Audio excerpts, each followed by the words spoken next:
사람들이 어떤 분야에서 그럼 많이 꾸물거리는가 이 영역이 되게 관심사인데요. 실제로 요 최근에 보면 사람들이 꾸물거리는 것 중에 하나가 잠잘 때 취침 시간 있잖아요. 이것도 꾸물거려요. 오, 핸드폰. 맞아. 여러분도 그러잖아요. 너튜브 이런 거 보시게 되면 한 번 보고 끝나는 경우는 없어요. 예, 보건 돌리고 이렇게 하다 보면 어떻습니까? 쇼츠 같은 경우 그렇죠. 이거죠. 이렇게 거의 자동화 넘기는 대신 거죠. 저거 같은데, 네. 사실 실제로 이게 보는 분들이 많아요. 근데 그렇게 되면 어떻습니까? 수면 시간 자체가 줄어들잖아요. 그러면 아침에 일어나면 되게 피곤한 그 상태로 또 시작을 해야 되는 거거든요. 그래서 이게 취침 시간 꾸물거리라는 말이 있을 정도니까 사실 그런데 가장 사람들이 많이 꾸물거리는 삶의 영역은 어떤 것일까? 궁금해. 이게 이제 많이 꾸물거리는 중에 1번이 뭡니까? 건강입니다. 아이고. 실제로 이게 건강과 관련된 부분, 아까 건강검진 말씀드렸지만 꾸물거리는 사람들이 너무 많아요.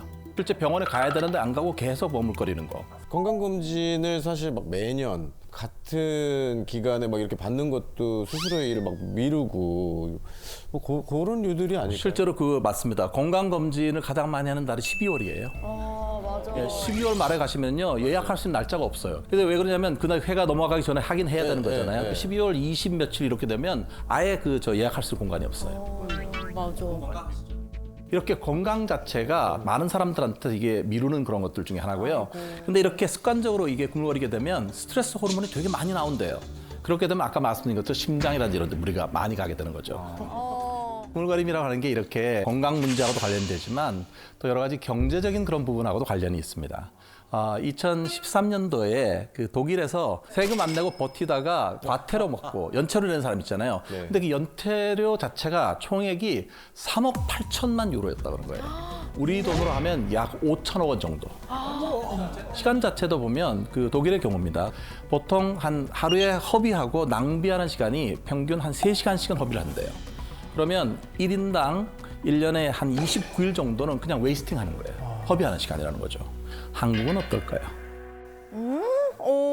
한국 사람 되게 근면하고 성실하고 이러니까 훨씬 그런 것 같지 않잖아요? 그리고 또 빨리빨리 정신이 있어서 그렇죠. 빨리빨리 정신이 있죠. 그런데 가장 많이 꾸물거립니다. 어떤 인류학 연구하는 어떤 분이 재미있는 연구를 했어요. 각 나라의 사람들이 1분 동안 몇 걸음이나 이렇게 옮기나, 평균적으로. 생각 안 해봤는데. 미국 사람들은요, 1분 동안 이렇게 걷는 거를 25걸음을 옮겨요. 일본 사람들은 조금 더 많이 걸어서 35걸음을 옮깁니다.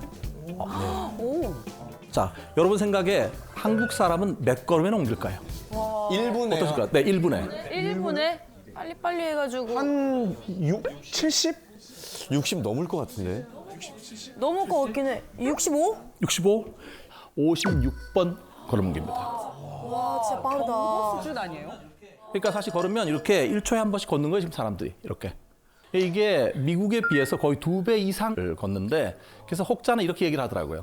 한국은 멈추는 게 두려운 나라이다. 쉴 줄 몰라 우리나라 사람들. 한정된 시간에 빨리빨리 일을 처리해야 되고 그리고 또 한국에 또 많은 게 뭡니까? 1등만 기억하잖아요. 맞아요. 한정된 시간 속에 잘해야 된다는 거가 이 두 가지가 함께 있는 거잖아요. 네. 그래서 생각보다 한국에서도 이 꾸물거리는 사람들이 적지 않다고 합니다.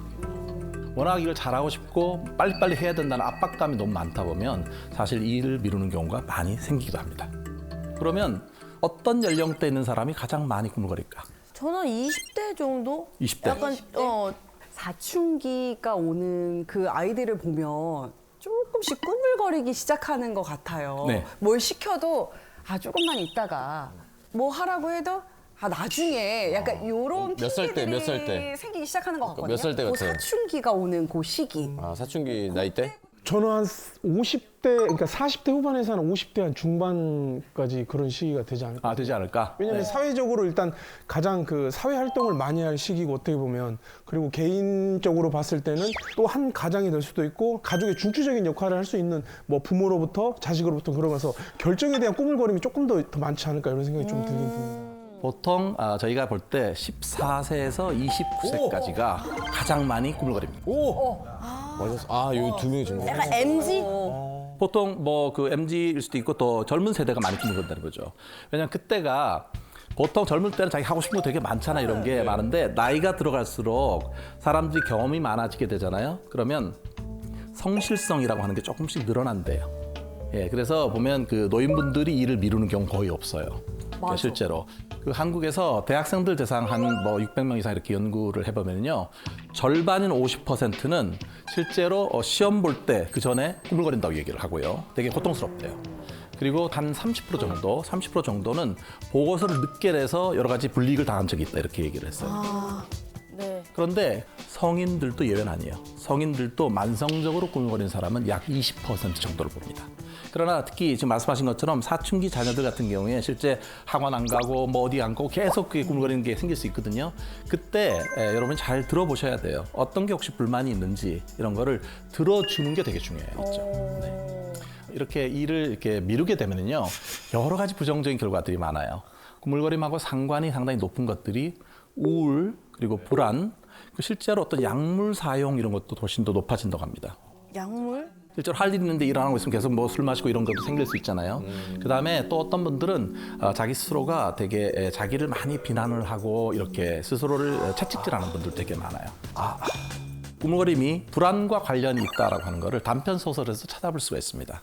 러시아의 대문호였던 도스토옙스키라고 하는 분이 있잖아요. 네. 이분이 쓴 단편 소설이 약한 마음이라는 게 있어요.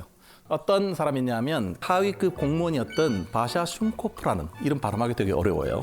근데 이 바샤 슌코프가 회사에서도 상사의 총애를 받고 있고요. 또 최근에는 자기가 흠모했던 그런 그 여인과 약혼을 한 상태예요. 그런데 이제 털이 다가오고 있는데 그 전에 그 상사가 너 일 잘하니까 내가 좀 너한테 경력에 도움될 수 있는 일을 하나 더 줄게. 3주 안에 이 일을 하면 너한테 상당히 플러스 될 거야. 이렇게 얘기를 했어요. 근데 보통 이제 그럴 경우에 예비 처가집도 가야 되고 바쁜 일정이 있잖아요. 그러면 보통 좀 죄송합니다, 어렵습니다 이렇게 말할 것 같은데, 이 사람은 이게 나한테 도움이 되고 나한테 잘해주는 상사가 이걸 하니까 거절을 잘 못했던 거예요. 그래서 이거를 턱 받았어요. 한 3주면 할 수 있을 것 같아요. 이렇게 받아들였어요. 받았는데 아니나 다를까 뭐 처갓집에도 가야 되고 사람들한테 인사도 다녀야 되고 할 일이 너무 많은 거예요. 그래서 이 일을 계속 이제 미루게 되니까 마음이 되게 불안해지잖아요. 그래서 하루는 하룻밤을 새면서 이걸 해봤어요. 근데 생각만큼 일이 진척이 안 되는 거예요. 그래서 이걸 어떻게 해야 되나 고민하고 자꾸 물어보니까 상사한테는 하고 있습니다 이렇게 얘기를 했을 거잖아요. 근데 그러면서도 계속 할 일들, 다른 일들이 생겨서 딴짓을 계속 한 거예요. 그러다가 막상 어떻게 됐냐면은 나중에 마지막에 3일 밤을 새서 이걸 해야 돼요. 3일 밤을 꼬박 샜어요. 그러다가 실신을 한 거예요, 이 사람이.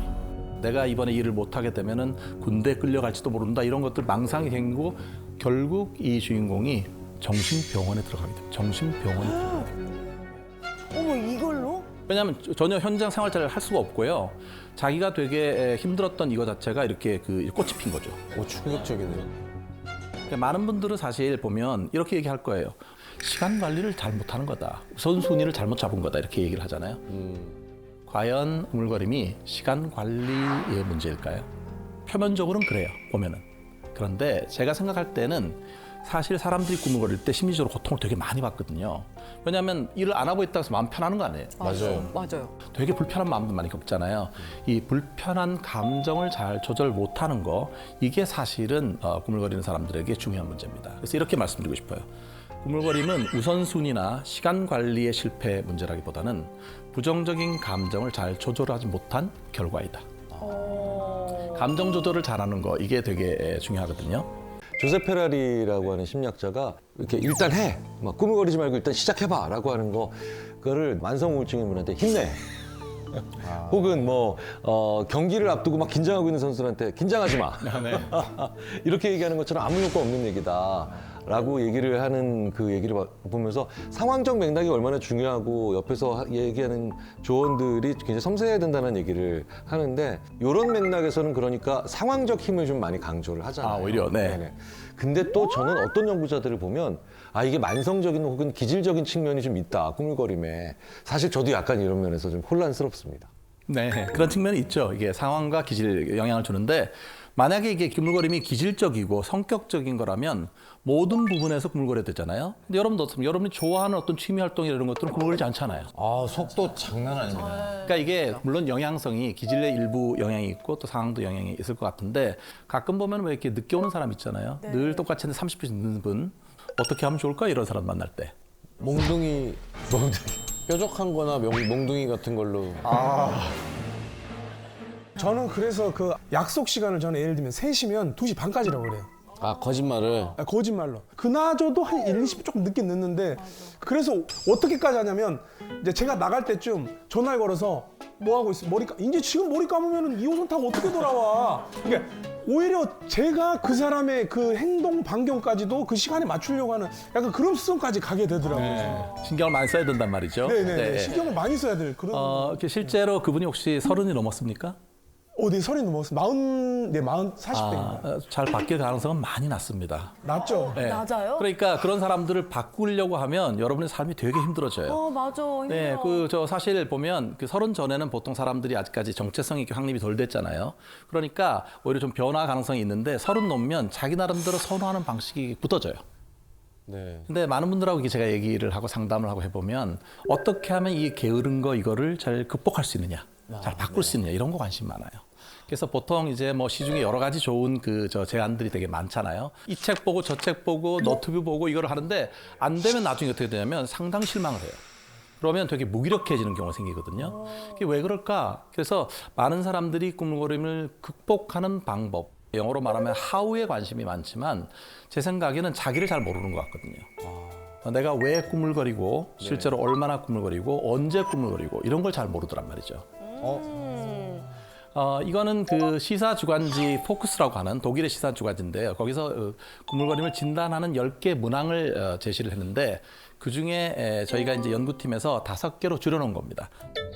여러분 마음속으로 점수를 매겨보세요. 나는 마감 기한이 닥쳐야 일을 한다. 예, 마감이 닥쳐 일을 하는 거, 계획을 세우지만 실천하지 않는다도 있고요. 몰입하는 게 힘들다도 있고요. 이렇게 5개잖아요.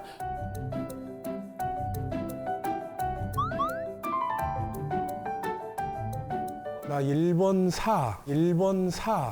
형 속으로 생각해. 그래요? 네. 저 사 더할 뻔했어요, 지금. 사 얘기했는데. 너 까먹을까 봐. 네, 죄송해요. 알려줘도 돼요. 네. 혼자 있는 줄 알고. 아, 네네네. 자, 혹시 10점 이하, 10점 이하신 분? 네, 상당히 많으십니다. 네, 손 내려주십시오. 여러분들은 시간 관리를 잘하고 있는 겁니다. 11점부터 16점까지 있습니까? 11점, 16점까지. 네, 많은 분들이 들으셨네요. 패널분들 그리고 손 내려주십시오. 네, 여러분들 경계경보입니다. 경계.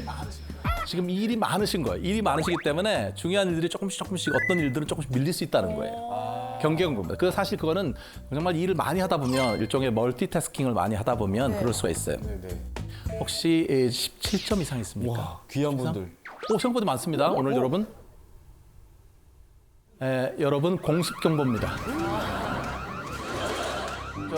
17점 이상이신 분들, 이런 분들은 조금 습관적으로 일이 밀리고 있는 겁니다. 만약에 사춘기 자녀분들 같은 경우에 17점 이상인 경우는 이때는 조금 이렇게 학습 상담이나 이런 걸 하시면 좋아요.